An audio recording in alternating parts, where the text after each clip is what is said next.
Does your website feel like it's just sitting there, more like an online business card versus a tool that actually brings in clients? Are you tired of relying on social media algorithms, battling the idea of like, okay, I thought this was the keyword or the SEO I'm supposed to use, but or you're just frustrated because your site doesn't reflect the amazing work you do? If this sounds familiar, you're in the right place because in today's episode, I will be interviewing a web designer and developer, and they will be helping us understand what we need to do better. And if we have questions, definitely ask them. But before I bring them on, let me introduce myself. My name is Shri, and I am a social media manager who helps doctors and lawyers gain an edge online. We help your practice build a social media presence that attracts and retains patients and clients. My guest, web designer and developer who crafts results driven websites for purpose driven founders. So she's this person that you want to reach out to because all those frustrations that you have about your website or landing page, this is your go to person. And you know what? I'm just not going to waste any more time. Her name is Rashida Royal. And I'm so excited to have you here with us this morning or evening, wherever you are. So, Rashida, first, am I saying your name right? Yeah, it's right. It's Rashida. And then, second, when you're not helping your clients with their websites or developing them, what do you like to do for fun? Okay, so I have a 3-year-old, so that's something I am busy with when I'm not doing any kind of website work. Ah, I want to know in the audience if you have any kids. So, most people think, oh, I don't have any children. I actually do. I have one. She's 22. So, that's the fun part of being a mom. At one point they get big and then you're like, what do I do? We do have somebody who's saying hello. We have Shelly. And Shelly, I just want to say thank you for joining us today. Okay, let's get into this conversation because that's what all of you want to know about. You want to know about your website, what to do. All right, before Rashida, before getting into web design and developing, what were you doing before? Okay, so I was a software developer.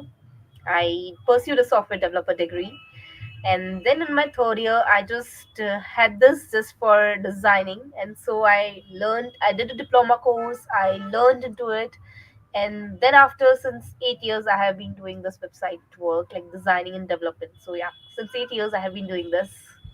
So you started off in software development and you went into web development. Did you see that the transition was easy or did you have to relearn some things? It was pretty easy, not that difficult, but yeah, the switch was something that I enjoyed most because I love designing and doing the creative work. That is something that comes to me naturally because of my mom. So yeah, the designing was very easy, development was a bit hard, but yeah, eventually and gradually I just enjoyed this. Well, I do want to say hi to Naomi. Thank you for joining us Hi. today. Hello. And look, if you have questions about your website or landing page, please do not hesitate. Drop them in the comments. I will make sure to ask them. So, Rashida, so you went from being a software developer coming into the website design and developing. And now I want to get into the juicy because this is what we all, I know I struggle with this. What are the most common mistakes you see business owners make with their websites? Okay, that's an interesting one. First and foremost is mainly what I see is mainly business owners treat their website as a brochure, a digital brochure. They're just putting away all the information on it, and without the strategic planning, they are just not able to leverage the power of a website because a website is such an important digital presence that could drive the organic traffic, that could convey your business and even build authority that you have.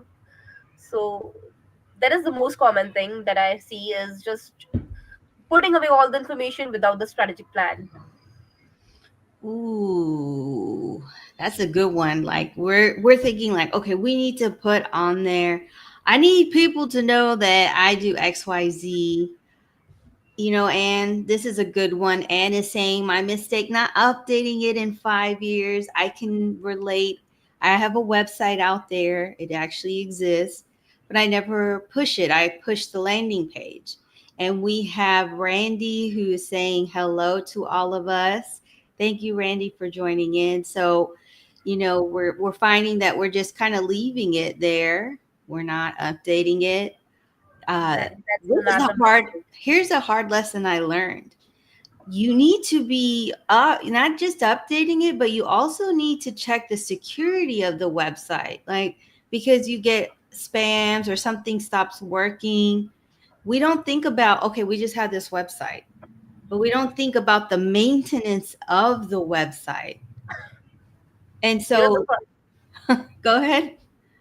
the funny thing is, one of my client, she didn't receive a kind of inquiry since a month, and so she came to me about like what's not working in my website, and there was a simple error in the contact form that just pushed away all the users from there. So even she had an inquiry, but they were unable to reach out to her. So a simple mistake in a contact form, that is like we don't check the contact form of our website often. So this is the mistake that most business owners do. They just take it for granted, and they miss the opportunities out there. So there you have it. You're missing the opportunities. You're not updating it. Your maintenance. And let me ask you, how does this impact our website? Because we don't realize that this could impact us at the time when we reach out to someone to help us with our website.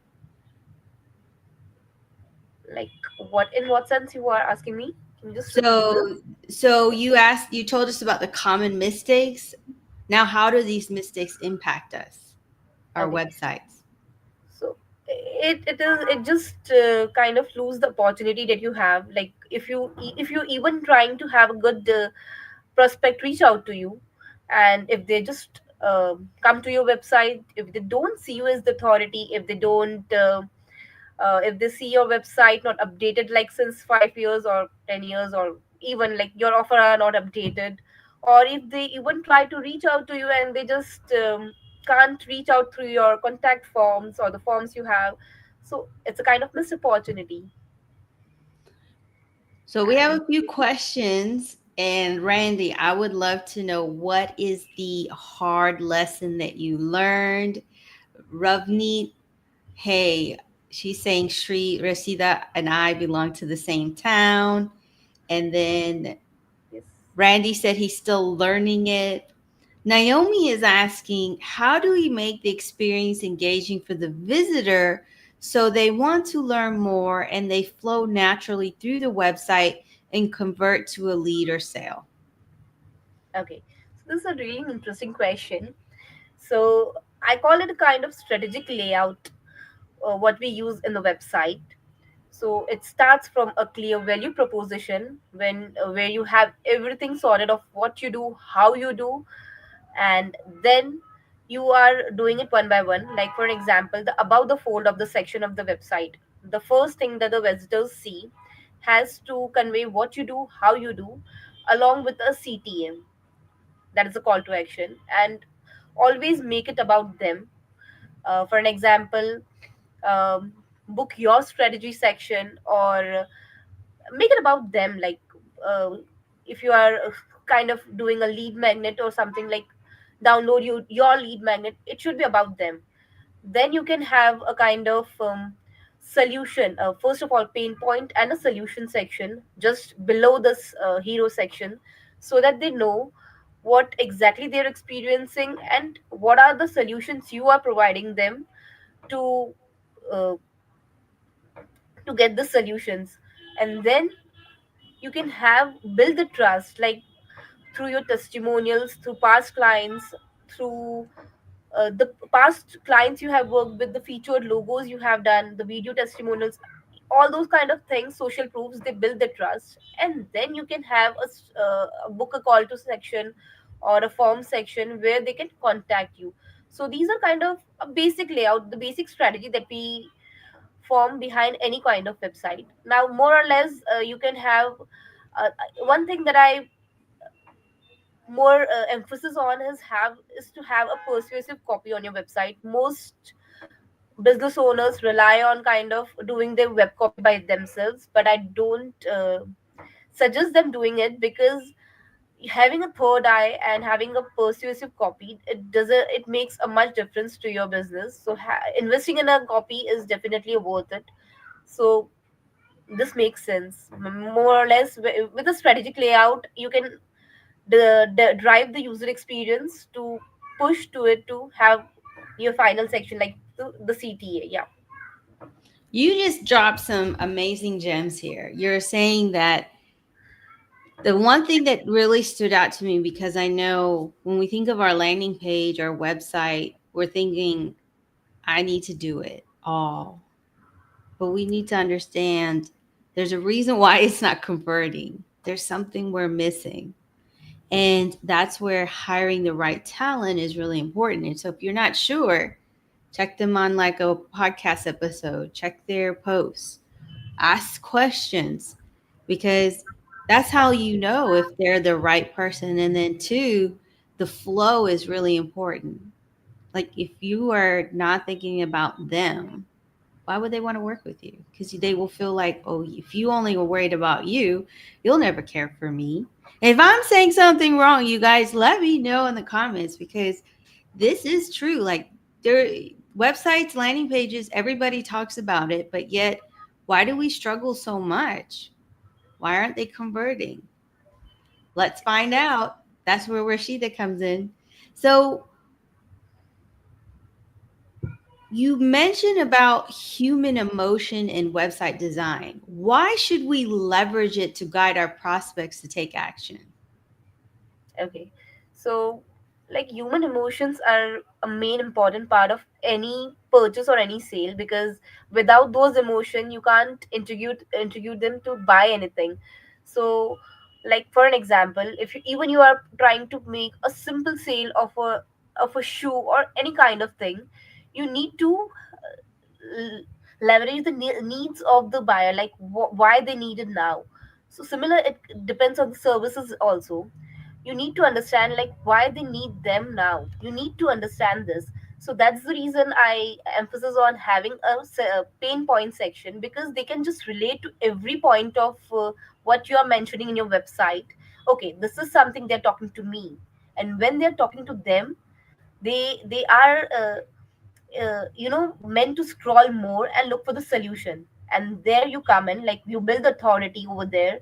You have taken the control from them to yourself, and then they see you as an authority with the social proofs and those kind of stuff, and then they purchase to you. So that's the reason you need to leverage those kind of emotions for But any what kind if of buying. Yeah. but what if I don't know? Like what do you suggest for your clients if they don't know the pain points? Cuz and here's why I'm asking it. We think we know their pain points, but we may not. For example, lawyers have told me in private, one of the scariest things that is happening in their industry is someone is stealing their cases from underneath them. Unless we have conversations, we don't know. So, how do you work with clients in figuring out those pain points? So we conduct a kind of research before working with any kind of clients. We try to understand the industry, we try to understand their competitors, what they are doing, and how they are leveraging their online presence. And we even talk to their past clients if required, if they doesn't have anything in them. So we take from them for their past clients. We talk with their past clients and what really made them stood out. So these are the kind of research process that I do before working with any kind of client. So with everything in place, with the strategy, with research in place, then we go with the strategy section, strategy phase. So we have Randy who's saying, I've never known you to have said anything wrong, except maybe that time you tried to pronounce. And I'm not going to pronounce the word because I remember I said it incorrectly. And he says, I encourage everyone to read others' profiles and posts to get to know their likes and dislikes before joining them. I agree. If you think that someone, you want to connect with someone on LinkedIn or any other social media, find something that they said, or did you watch their podcast? Like, here's an example. You're watching this one or maybe catching the replay on Spotify or Apple or YouTube. Tell her that you saw her on this show and what she shared, and then she won't think that you're a stalker. She'll she'll connect with you. Naomi has a question. Are there key evocative words that are useful on a website alongside the pain points and solutions? When it comes to evocative words, I think so. It depends upon industry to industry. We can't just say for every industry those kind of words, those works. So yeah, it depends upon industry to industry. I would rather say this. That's a good question because it makes you wonder, like, okay, maybe I'm talking about the pain points, but what word should I be using to help guide them? So what is something that helps you? Because I mean, if you go to Rashida's profile, you're going to see these glowing reviews. And even if you check out her website, what helps you ensure that you bring that high level of satisfaction in all that you do for your clients? Okay. So I try to be a partner with my client for each of my clients. I don't try to be a service provider with them. So this is the first and the foremost practice that I do with every kind of client. I try to be a strategic partner rather than be a service provider. I try to suggest them what is right for them. Then the final decision is theirs, of course. But I try to, when it comes to my expertise, I give my suggestions. I try to guide them as much as I can, and yeah, that's the partnership that stand out at the end of the day, because you can have any kind of xyz service provider, but when you look for a partnership, you can excel in whatever you do. So this has a plus point for me, for whoever I have worked with. Yeah. I love that you say that you're a strategic partner and that you're not a service provider. So now let me get into something as the business owner, because this is something that even with my team, we have certain red flags that we say, no, we're not going to work with you. So as an entrepreneur, what has helped you understand, or be comfortable to tell someone, this isn't a good fit, we shouldn't be working together? I think so. For me, like initially, I also had a kind of bad experience when I started, and everyone has. So when it comes, just a minute, like you are asking about the business owners, like whom I have worked with. What are the red flags with them, or what are the red flags with the service provider have? It's you, as your experience, what has helped you say, these are the red, like, so we all have red flags. Like my red flags are going to look different from your red flags, but what has helped you make it comfortable to say to someone, this isn't a good fit, I don't want to work with you? Okay, so when a client try to micromanages me, this is not something that I work with, because if I know what it is, for me, I have drawn a kind of boundaries with the work and the life that I have. So if someone tries to invade that and try to push on those kind of changes and stuff out there, I always work with the deadlines. I have clear deadlines for whatever work I do. But if someone try to pushes those kind of things, so that's a red flag. If someone have kind of urgencies every now and then, that's also a red flag, because you can't have urgency at every point of day. It's not meant to. So this is also a kind of, and initially while starting out, you can just one thing that I have realized is when a client doesn't have a clear value proposition, in place, with even they doesn't know what to expect from the website. So I don't say it's a red flag, but I don't work with them. The reason being, if they don't know how they want to present their website, if they don't know what they want to show on their website, so it's really difficult to just you know have the final outcome with them. I love that you brought that up. Like, you have to have an idea. And here's why, for those who are watching and like, why did I ask this question? How many times have you worked with someone who didn't have a goal in mind? They kind of just came to you and were like, you're going to be my one all be all. But then when you fall short, they get frustrated. I've done it before. I have hired coaches, hired web designers. I've had that all happen to me. And I've even had clients that did that to us. And if you're not clear about what your intention and your goal is, then it's not going to work out well. And Exactly. sometimes, and this is just us as a team, sometimes we take whatever the client asks for, give them exactly what they want, and then they get mad and say, well, I'm not a marketing person. And we say, that's why you have us.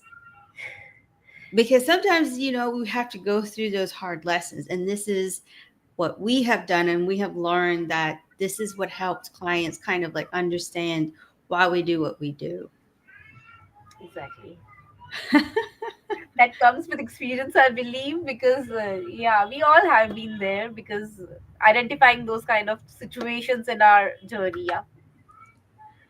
Yes. And it also gets you comfortable saying, that's why you have hired us to help you. To help. Because there's no point in arguing. We don't argue. We just say, that's why we're here. We're a partner. We're not going to agree all the time, but we're here to help the greater good. So, what are some quick, like, so before I get into it, what I'm going to ask you is, okay, what if I'm just like, you know what? I want to test Rashida's knowledge out and I want to see if I can get a quick win right now. So, what do you suggest that can immediately make a website more engaging and conversion friendly? And I'll look at, like, I have a landing page right now. So Okay. I'm trying to figure out what can I do or what should I think about when I look at my landing page to make it a little bit better. Okay. So are you sharing the screen to see me? No, I'm not going to, but Okay. Okay. So there are few things that you can implement if you even have a like old website or an old landing page that you're trying to redesign or reframe it. First thing is have a clear value proposition about the fold. When I say about the fold, is something when a user just lands on your website, the first screen that they see is above the fold section before the scroll. So the hero section, try to convey what you do, for whom you do, along with a sentence or two below it, like how you do it, and with a CTA. If there's a landing page, you should have a single CTA. If there's a website, you can have a two, so that you can redirect them to different funnels of the website. So this is something you do along with a visual. Now I say visuals. When I say visuals, it has to be not the generic ones like the stock photos, because they are very very 1990s. So try to have your visual if you're a service provider, or a kind of vector image that is kind of very eye catchy and that draws your attention. This is something you can do about the fold. Then it comes to make it mobile friendly, because what I see is so many websites, they work very well on desktop and laptop view, but they just fail on the mobile view. So have it mobile optimized. If it isn't, then uh, for landing page there's no sense of having a navigation, but for website I do recommend to have a simple and clear navigation. The colors of the navigation should be very clear, so that it is easily clickable. Then you can also have just check on this, because this is a kind of red flag when the website loads. Have a fast loading website. Your loading speed of the website should be within 3 to 5 seconds and not more than that. And then you can have uh, like have kind of social proofs on the website. This is something that I say often. But first thing, like if you have kind of good ratings on Google ratings or Trustpilot ratings, or even a kind of single testimonial, try to have that above the fold. The more fast you build the trust, the more likely the person will trust you, and they are more likely to take an action. So if you build the trust fast, if you try to just have those logos, or the past client logos, if you have worked with big companies, or if you have been featured in a kind of good magazines, try to have their logos just above the fold, or just below the fold, and try to build the trust fast. And I would also say, don't just try to have a text testimonials, try to get video testimonials from your clients, because these are really important in this era of AI, because you can't trust just the text testimonials. It looks like very much AI. If you do want to have text testimonials, try to have a screenshot instead. This makes more sense.